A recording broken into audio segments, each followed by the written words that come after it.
Joining me now, celebrity and royal commentator Kinsey Schofield.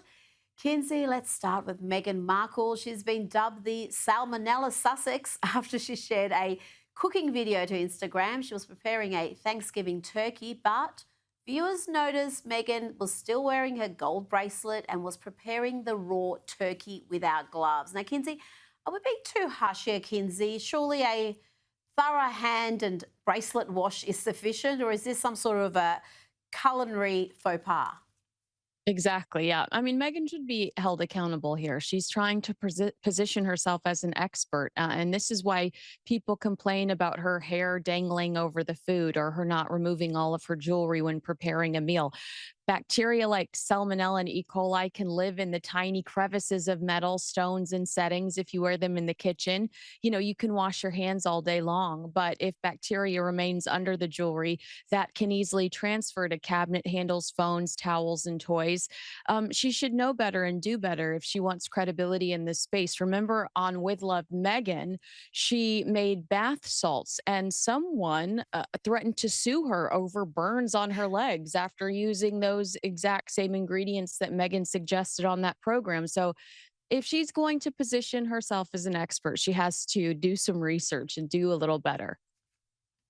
Well, she's not Martha Stewart, is she? Let's be honest. She's, what do the kids say? Team you, Martha Stewart. She's not really at that level, though. I think she aspires to be the next generation's Martha Stewart. Now, Ellen DeGeneres, I thought she'd fled America for good, at least until Trump's presidency was over. But Ellen and wife Portia de Rossi have backtracked on their plan to stay in the UK in a bid to escape Donald Trump.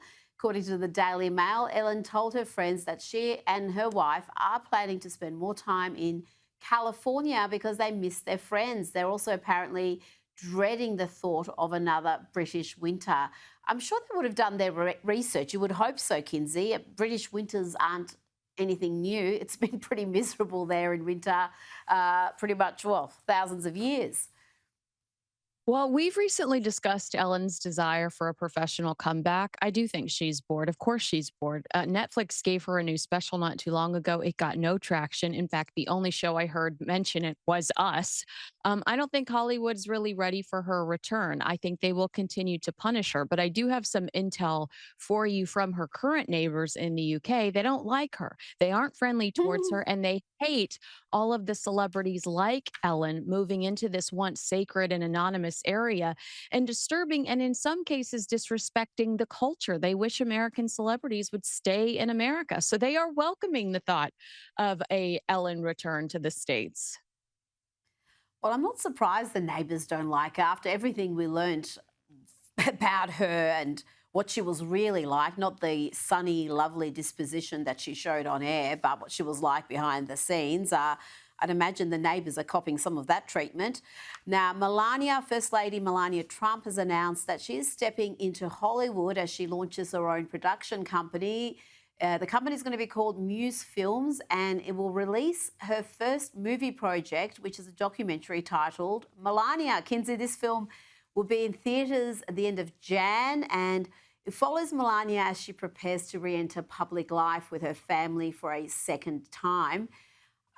I'm not sure how successful this will be. There is a great deal of intrigue and interest about Melania because she is fairly selective with the public appearances she makes.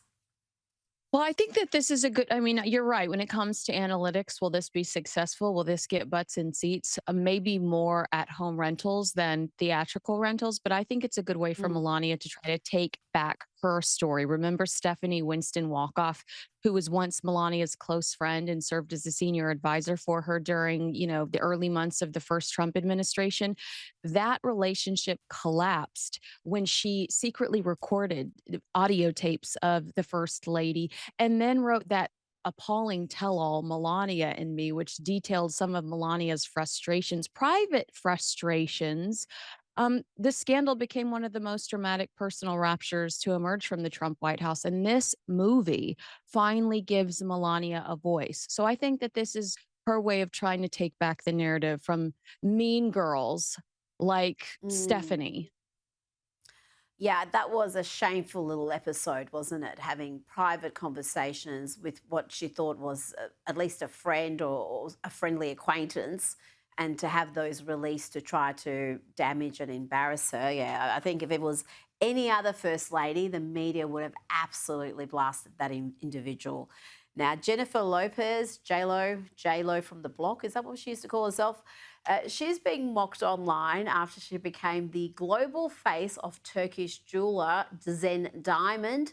Lopez shows off some of the jeweler's engagement rings in a new campaign video, but fans have noted how she has collected 6 engagement rings across her long history of engagements and relationships and marriages. Kinsey, I think that makes her uniquely qualified for this role, don't you? Amen. I mean, maybe J-Lo is confident about what she likes in jewelry and less confident about what she likes in a man. You know, her jewelry has lasted longer than her relationships, and that's all the testimony I need. Meanwhile, Ben Affleck is doing Dunkin' Donuts commercials, so I'd much rather be the face of a diamond company than the face of a donut company. That's a very good point. And just quickly, some of the details about Taylor Swift's lavish bachelorette party have been revealed, and insiders told The Sun that there will be at least 3 or 4 bachelorette style getaways. Kinsey, some great locations they're going to: Nashville, New York, Italy, and the Bahamas. Yeah, if you're hungry for Taylor Swift wedding content, social media will probably feed you more bachelorette content than the wedding itself. So manage your expectations. That's what I would say about this. Taylor and Travis are being very secretive about the wedding. I think you're going to get all you need from the Bachelorette World Tour. I think that's going to be, what do they say, her hot girl summer, if it's going to be anything. It seems like she's taking the show on the road and picked some very nice locations for this end of single life. And wow, she's also another one like J-Lo, some very high profile romances in her back catalogue. Kinsey Schofield, thank you so much for your time.